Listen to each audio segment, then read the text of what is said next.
It's so fun. It's so much fun to have your finances under control.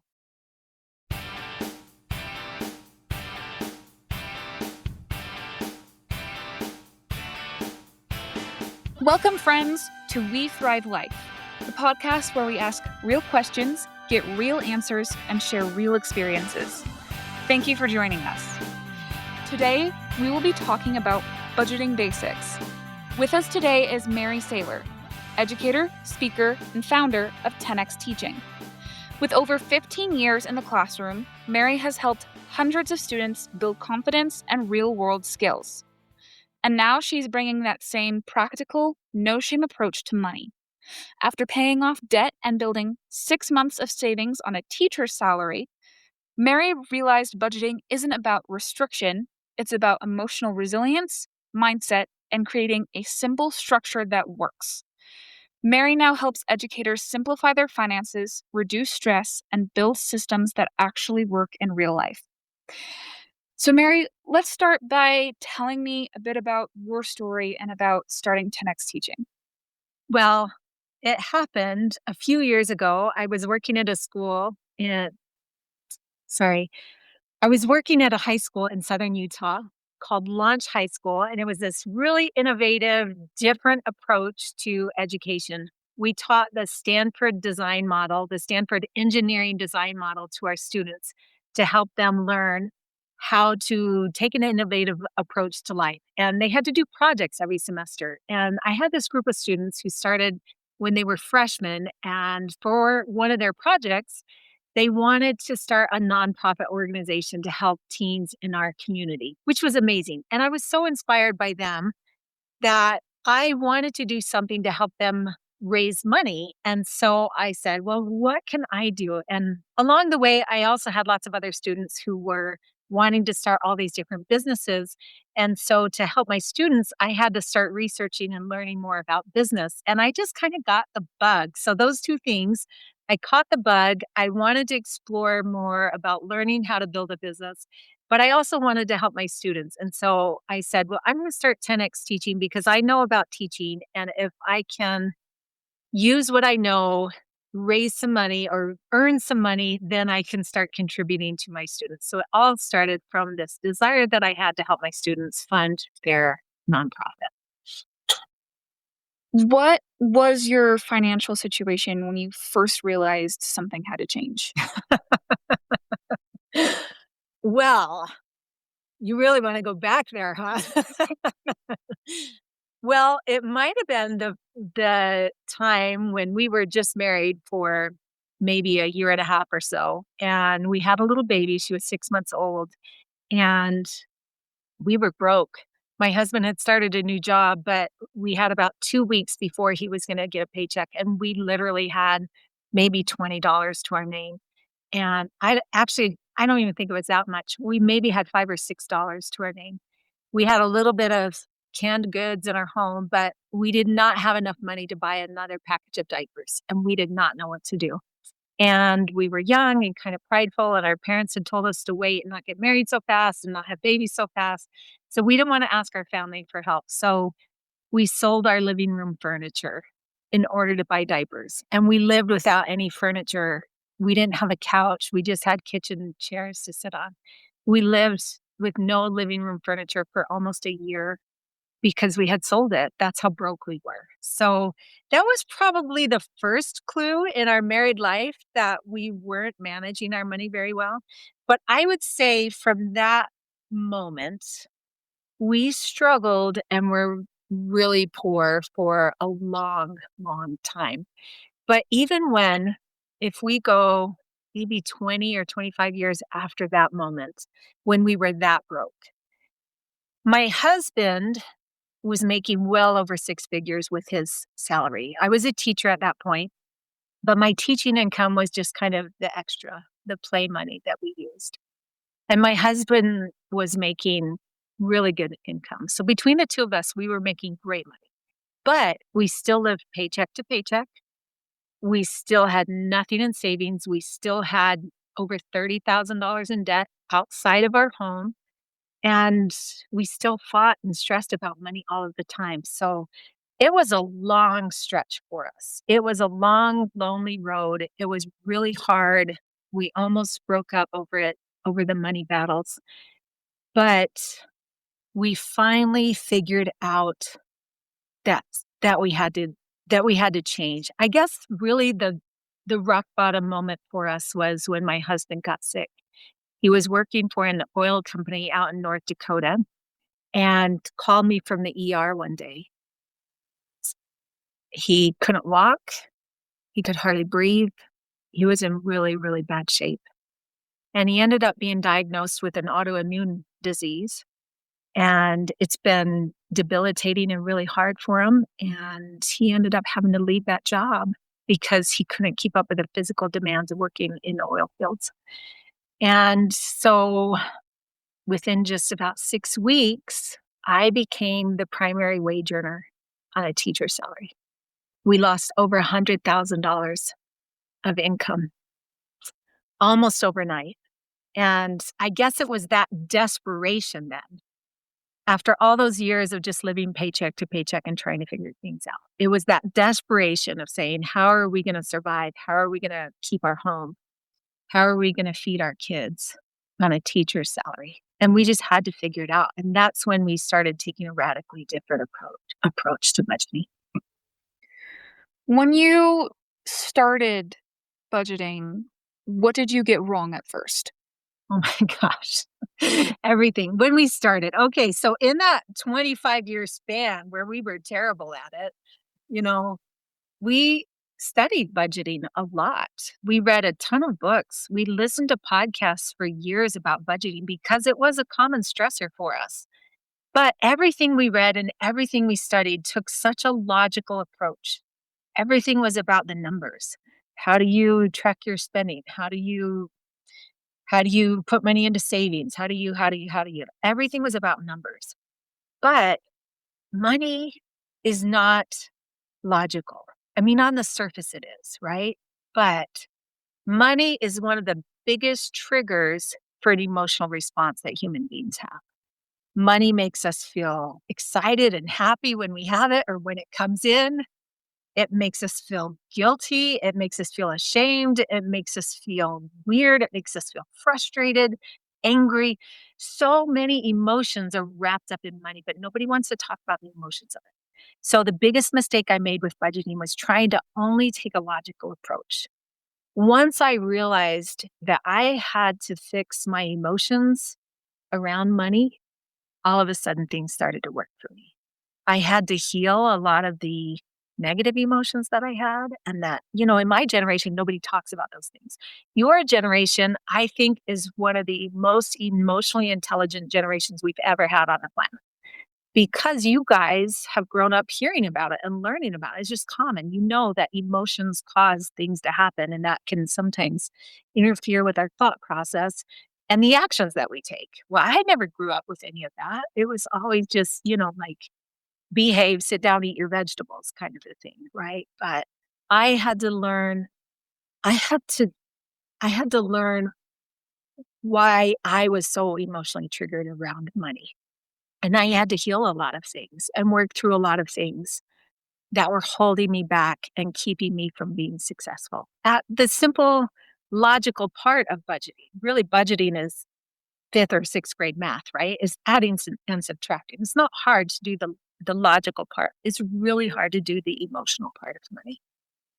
So once you started to do it the right way, Mhm.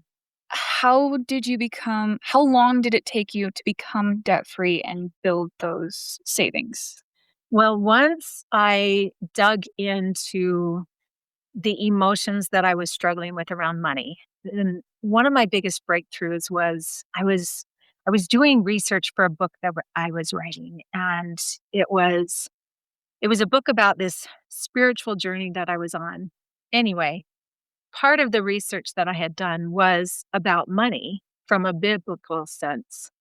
So I dug into all of these scriptures about money, and I had this epiphany one day. And I just said to myself, oh my gosh, you don't have to be broke to be humble, or to be righteous. And that was shocking to me. I didn't even know I'd held on to any of those things. So once I had the epiphany and realized, oh my gosh, you can be wealthy or you can be financially responsible and still be a good person. Like, that was just shocking to me.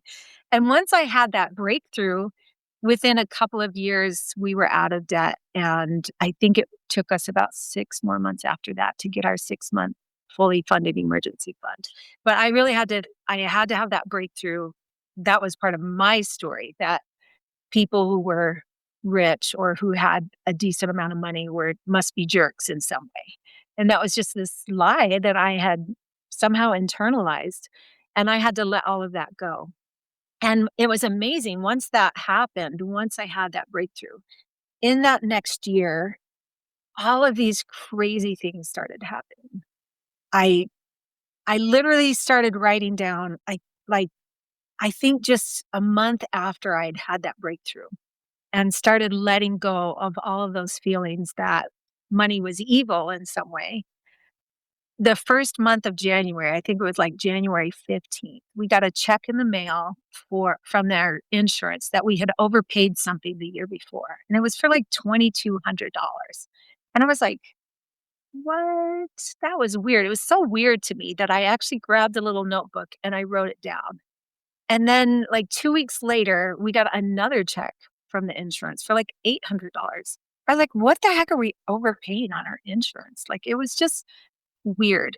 By the end of the year, I had recorded over $34,000 that had just come in. Some of it was, like, extra jobs. Somebody in the school district asked me if I would take on this, extra work in the summertime, and then this other thing, and it was just all of these weird things that just kept happening. I mean, I found $20 on the floor of the airport one day, so I added it to my journal. Like, it was just really bizarre, but I really honestly believe when we're living in fear, we close ourselves off to the opportunities that are around us, opportunities to earn, opportunities for money that are gonna flow in, and when we open ourselves up to possibility and to joy and gratitude around money, then I think money can really start to flow in.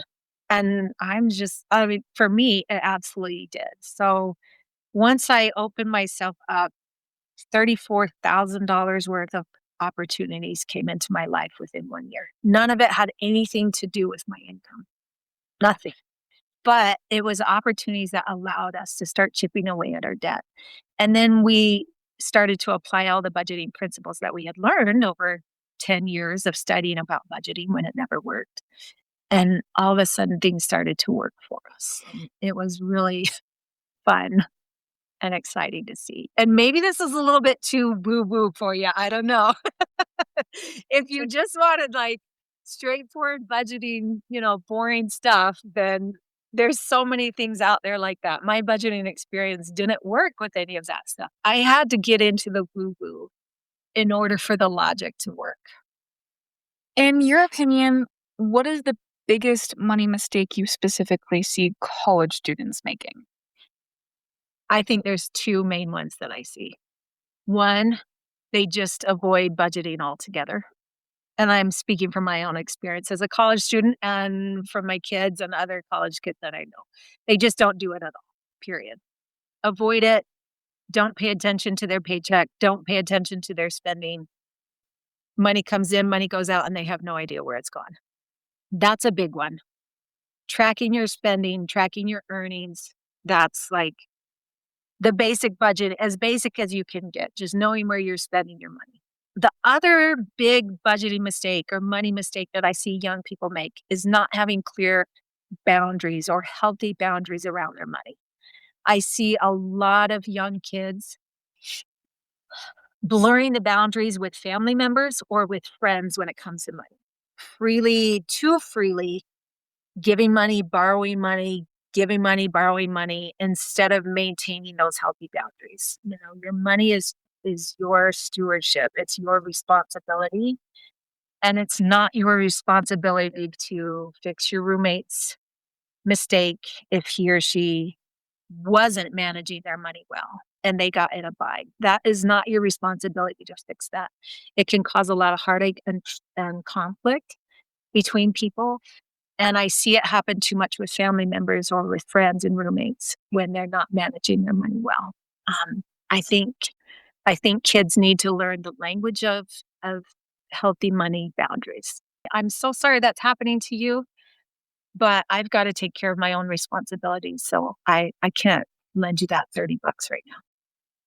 How do you budget when your income is inconsistent or really small, like tips, side hustles, or if you're living on a grant? I think all of those things just come down to the same sound budgeting principles of knowing what you're earning, knowing what your expenses are, tracking those so that you can take care of what you need.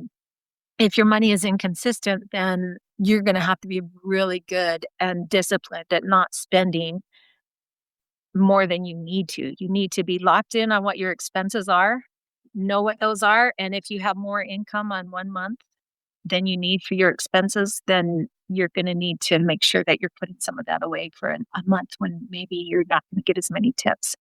That's a tricky one. It is hard. I think it's fantastic that kids are willing to work hard and do what it takes. I mean, we did a lot of times where we had to work 3 jobs. You know, when I was finishing up my bachelor's degree, my husband was working a couple of jobs, I was working a couple of jobs, going to school full time.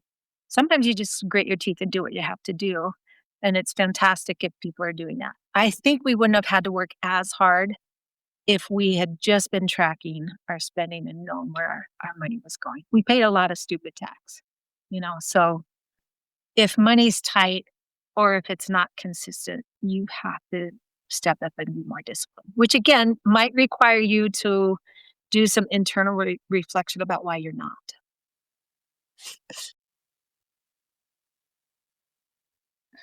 What is the very first thing someone listening today should do tonight? They should go pull out a notebook and they should write a letter to money as if it was a person that they're in a relationship with. Dear money. And they should start exploring how they really feel about it. It's gonna reveal a lot of junk that you might not know was in there. I love you because, I hate you because, I'm afraid of you because. How do you recommend tracking your spending? Like, are there specific tools that you prefer? There's a lot of fantastic apps out there, and for my business, I use an app called Stride. I think it's called Stride. For my business, I use that because it calculates my quarterly taxes. And so I really like that. Super simple. There's tons of budgeting apps that are really simple. I don't really have any one that I would recommend. I think everyone needs to learn how to budget by hand, though, on a spreadsheet.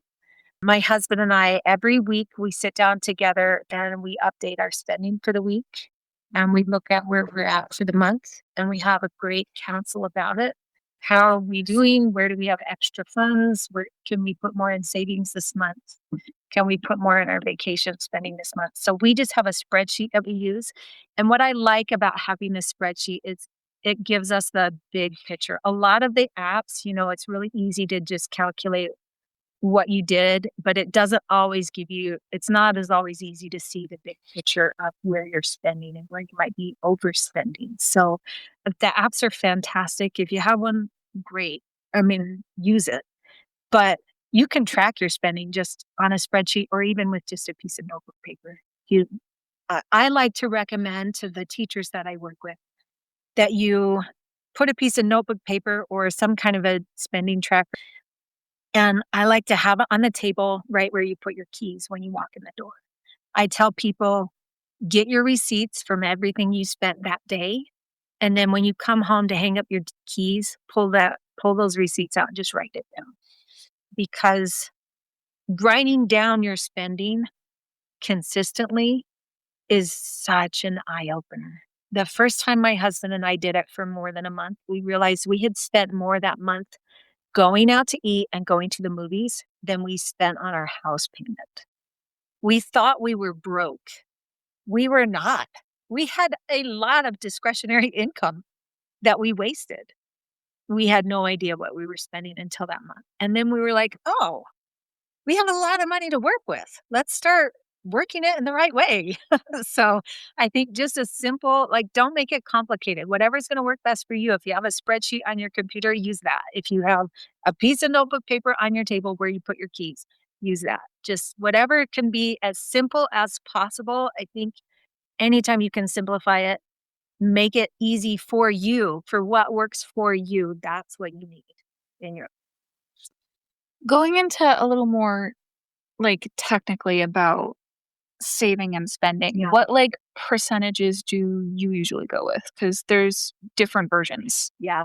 So my husband and my mom, the only budgeting advice my mom and dad ever gave was give 10% in tithing to the Lord and put 10% in savings. And so I always thought that that was the standard I should strive for, is to always put 10% away.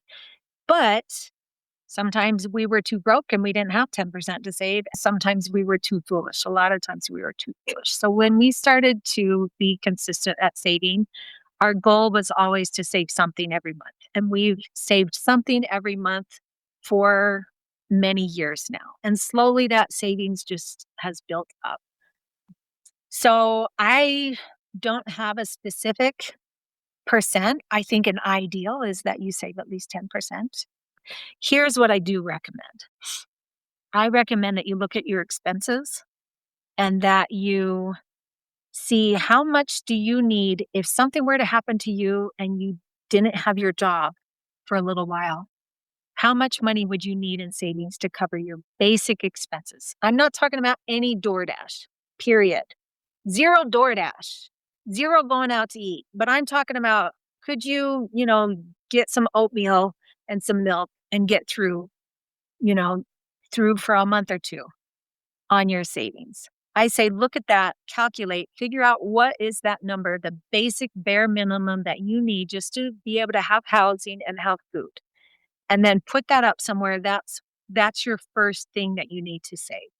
So that's your basic emergency fund just to get you through some hard times if they come. And then I think that you need to just hustle as hard as you can to get that amount in the bank as quickly as you can. And sometimes that requires doing a few extra things, asking for extra hours at work, going and donating plasma for a couple of months until you can put that emergency fund away. And what that does is it frees up your emotional energy because you're not stressed that if something happened, you have nothing. And then you have to run home and talk to mom and dad or move back into your mom's basement, That that's a lot of energy that's not going in the right way. You want to feel good about what you're doing, the choices that you're making, and start to feel like, man, I'm getting this. And just being able to put that amount in the savings as quickly as you can, there's a lot of peace of mind for that. Or when you have that happen, a lot of peace of mind. It just frees up your energy and makes you feel awesome. You're like, yeah, baby, look what I did. It's just a huge milestone to be able to have a basic emergency fund that you could take care of yourself for a couple of months. So figure out what that is. And then after that, once you have that, then I think the goal should be to save something every month. Sometimes we've saved $10. Other months we've saved a couple thousand, but it's that being consistent and having that as a goal every month, we're going to save something.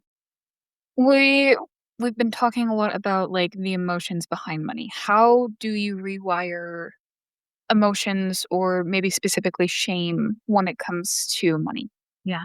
I think that shame can go in two directions. One, shame if you feel like you're poor, like somehow, oh, I'm broke. I shouldn't be poor. And also shame, I think, depending on your life experiences and the stories that you've grown up with around money, that shame can also be, oh, I can't become more financially sound than my family because then they might reject me or, there's a million different ways that can go. I think becoming aware of your own stories, and that comes from journaling and it comes from asking yourself those questions. How do I feel about money? And then, why do I feel this way about? I told you I had the big epiphany about money is evil. That was the story that I had grown up with, the story that I had told for a long time. But when I really started asking why do I feel this way? I had, I remember just profoundly this moment that I had as a kid. I was, I think, a junior in high school. My older sister had graduated from college, was working as an attorney. No, she was working as an accountant. It was her first accounting job. And she was so proud of it. She'd worked so hard to get through school. And she had two sons, and her youngest wasn't in school yet. So she put her son in daycare, which was great. She was living her dream and doing her life. And my parents were at her house one day and they programmed on her screen a screensaver on her computer that read, "No other success can compensate for failure in the home." That was just devastating to my sister because she felt like my parents were saying that she wasn't a good mom because she was working outside of the home. And that was a story that it was so emotionally charged when she was telling me it, the response that I had. It's just the story that one of those that really wired it deeply. And when I became aware and remembered that story and realized how much emotion I had around it, the way I had to start disrupting that thought pattern and that emotional trigger that was going on in my head around that story, I had to start reminding myself of all the other stories I'd grown up with. My parents are amazing. Like, they push their daughters to get great educations. All of their daughters have very good educations, master's degrees, are hard workers.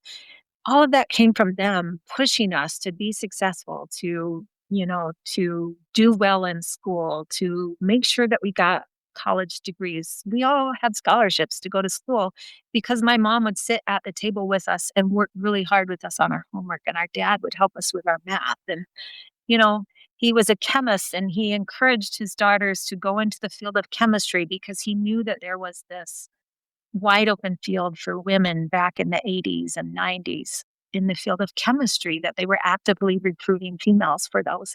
So I have tons of all of these stories, and I had to start searching out actively the other stories that would prove why I could be successful with money, and how I could be resilient with money and financially sound and successful, all of these things. I had to start looking for the other stories, not just the one that was a negative. If every 20-year-old Yeah. mastered budgeting, how would their life look different at 30? They won't even be able to imagine how awesome it can be. It's so fun. It's so much fun to have your finances under control. My husband and I have a really good vacation budget because we made the decision once we got out of debt and we had our emergency fund, and we're starting to add more into our retirement. We felt like we had all of those things covered, right? And we still had this reserve within our budget because we didn't have any debt. We still have our house. We're working to get our house paid off early, but we have no other debt besides that. And so it freed up all of these financial reserves. And we were like, well, what should we do? How should we spend it? And we made the conscious decision that we were going to invest into us as a couple and in our family. And so we've allocated $500 a month as our vacation spending. And if we want more, then we put more in it if we have a fun trip. We really invest into our family, into our time. And I used to hate vacations. They would stress me out so bad because I would maniacally obsess over every penny that we were spending on the trips. I wouldn't ever do it any of the rest of the year because I just wanted to avoid it on every trip. I was just freaking out. Oh my gosh, we're spending so much money. It was horrible. And it caused like all this conflict. So our vacations just turned into these prolonged fights about money. It was horrible. Now we save up. We've gone on cruises. We've gone, all these amazing trips. And I love to travel. I love to travel now. I can't even believe that it's me saying that because I used to hate it so much. But that's what we've chosen to do. Like we chose to invest into our family, which was amazing. Now we just started talking actually last night. We just started looking for plans to start building our dream home. And I love it. Like these dreams are just coming to life before our eyes. And we used to, fantasize a little bit about a dream home someday, but we're not saying that. We're talking like 3 years from now, we're going to have our home paid off and we're going to let's do it. Like we're actually planning. It's not dreaming anymore. It's like planning and it's so fun. Oh my gosh. If you do it when you're young, like figure this crap out, you guys, whoever is listening, figure it out when you're young. Don't pay as much stupid tax as I did. Please, for the love, figure it out. Get your emotional stuff in check around money. Dive deep. You guys are the emotionally intelligent generation. Like, do the work. Figure it out so that you can do the 5th grade math and track your spending so that you have freedom in your life. It's so fun. Thank you, friends, for joining us for this episode. As always, if you're figuring out adulthood and feeling a little underprepared, you're exactly where you're supposed to be. Connect with us through WeThriveLife.com, Instagram, or email, and share this episode with someone who needs it. This is We Thrive Life, where we conquer adulthood together.